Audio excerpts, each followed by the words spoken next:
7월 2일 금요일 새벽 묵상. 하나님이 오늘 우리에게 주시는 말씀은 예레미야 23장 9절에서 15절 말씀입니다.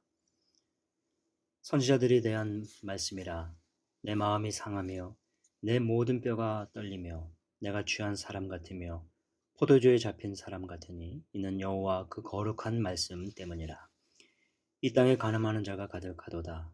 저주로 말미암아 땅이 슬퍼하며 광야의 초장들이 마르나니 그들의 행위가 악하고 힘쓰는 것이 정직하지 못함이로다. 여호와의 말씀이니라. 선지자와 제사장이 다 사악한지라.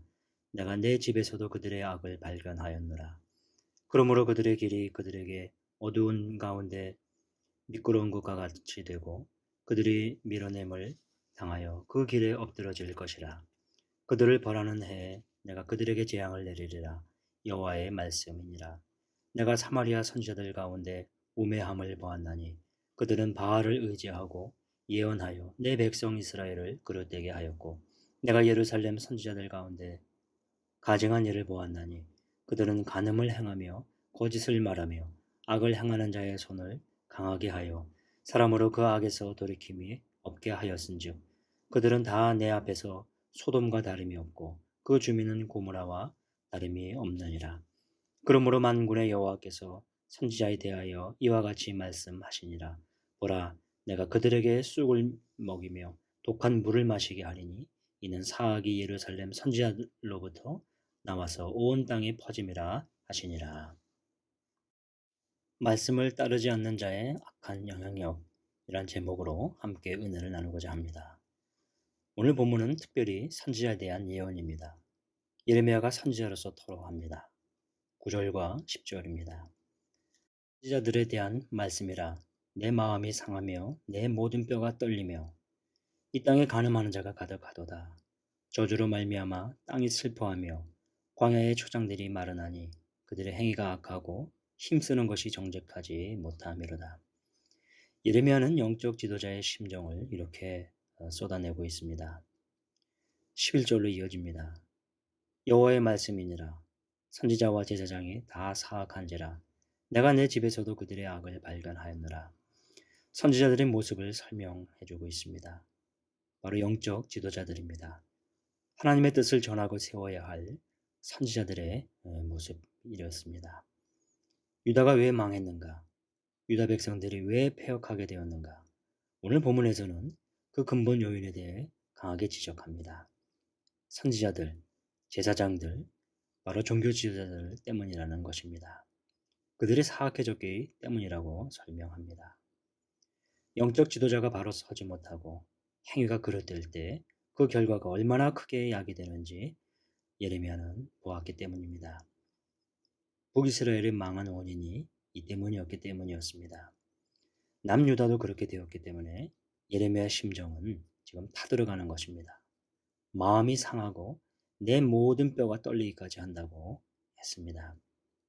13절에서는 사마리아 선지자들이 바알을 의지하고 예언하며 하나님의 백성을 그릇되게 하였다고 했고, 14절에서는 예루살렘 선지자들에게서도 가증한 일을 보았는데 그들이 간음하고 거짓말하며 악을 행하는 사람을 더 악하게 했다고 했습니다.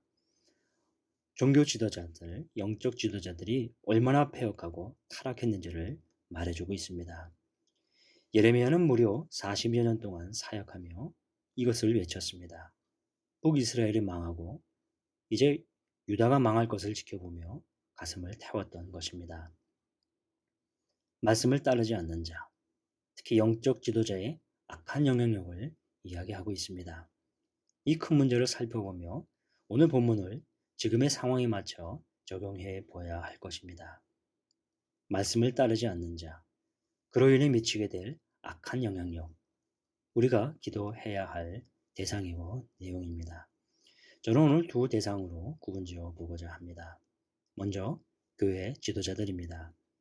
오늘 본문에서 언급한 선지자, 지금의 목회자들을 위해 기도해야 한다는 것입니다. 세속을 따르지 않고 성적으로 타락하지 않고 돈에 매이지 않고 거룩한 삶을 지향하며 목회를 할 수 있기를 위해 기도해야 합니다. 목회에 있어서 거룩한 삶과 성숙하고 곧 고든 사역을 위해 기도해야 하는 것이죠. 한국교회에 일그러진 상태를 온전하게 세워갈 수 있기를 위해 목회자들이 더 바른 삶과 사역을 감당해야 합니다. 그리고 이를 위해서 기도해야 합니다. 두 번째로 성도들입니다. 목회자는 종교적, 특히 영적 지도자를 의미하지요. 적어도 구약적 배경에서는 선지자나 제사장이 영적 지도자가 맞습니다. 그러나 베드로는 신학적으로 재조명해 줍니다. 베드로전서 2장 9절입니다. 오직 너희는 택하신 족속이요 왕 같은 제사장들이요 거룩한 나라요 그의 소유된 백성이니. 성도들을 가리켜 구약의 제사장이라고 언급합니다. 성도들의 정체성을 구약에서 구분지었던 왕 같은 제사장이 되었다고 재조명해주고 있습니다. 제사장으로서의 성도라는 것을 잘 이해해야 하는 것입니다. 앞서 목회자를 위해 기도할 때 세속을 따르지 않고 성적으로 타락하지 않고 돈에 매이지 않고 거룩한 삶을 지향해야 하는 것이 목회자에게만 국한된 것일까요? 그렇지 않죠. 동일하게 성도들도 따르고 지켜야 하는 것입니다. 하나님의 말씀을 온전히 지키고 따라야 하는 삶은 목회자나 성도나 동일합니다.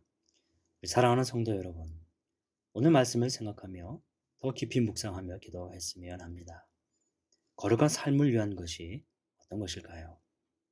세속을 따르지 않고 성적으로 타락하지 않는 것, 하나님의 말씀을 지키며 살아가도록 힘쓰는 성도가 되시기를 소망합니다. 바울 사도는 로마서 12장에서 이렇게 강조합니다. 그러므로 형제들아, 내가 하나님의 모든 자비하심으로 너희를 권하노니 너희 몸을 하나님이 기뻐하시는 거룩한 산 제물로 드리라. 이는 너희가 드릴 영적 예비니라. 너희는 이 세대를 본받지 말고 오직 마음을 새롭게 함으로 변화를 받아 하나님의 선하시고 기뻐하시고 온전하신 뜻이 무엇인지 분별하도록 하라. 오늘 이 말씀을 깊이 새기고 따라야 합니다. 오늘 하루를 보낼 때 거룩한 삶을 향한 하나님의 선하시고 기뻐하시고 온전하신 뜻을 묵상할 수 있기를 소망합니다. 기도하겠습니다. 참 좋으신 하나님, 이 아침 말씀을 듣습니다. 우리 삶이 하나님의 말씀을 지키며 살아가는 삶이 되게 하여 주시옵소서. 한국교회의 목회자들이 영적 지도자로 바로 살며 목회를 온전히 감당케 하여 주시옵소서. 교회의 모든 성도들도 왕같은 제사장으로 거룩한 삶을 살게 하여 주시옵소서. 오늘의 일과 가운데 주의 깊은 깨달음의 은혜가 임할 수 있게 하여 주시옵소서. 예수님의 이름으로 기도하옵나이다. 아멘. 이어서 계속 기도하겠습니다. 오늘 말씀을 기억하며 이 세대의 영적 지도자들인 목회자들이 온전한 삶과 사역을 감당케 하옵소서. 교회의 모든 성도들이 왕같은 제사장으로 거룩한 삶을 살게 하여 주옵소서. 코로나19의 조속적인 종식과 원활한 백신 접종이 진행되고 교회 성도들과 우리 이웃들의 안전을 지켜 주옵소서. 우리 박재원 담임 목사님에게 하나님의 은혜와 능력이 충만하여 연희교회를 잘 섬기고 이끌어 가실 수 있도록 주님 인도하여 주옵소서. 오늘 김초루 김현희 선교사님과 사역을 위해서 기도할 때 순회 선교단 본부 사역을 잘 감당케 하소서. 선교사들을 위한 지원 사역, 중보기도 사역을 잘 감당케 하옵소서. 홍금자 권사님의 뇌경색 상태가 더 호전되고 회복되게 하옵소서. 이어서 계속 기도하겠습니다.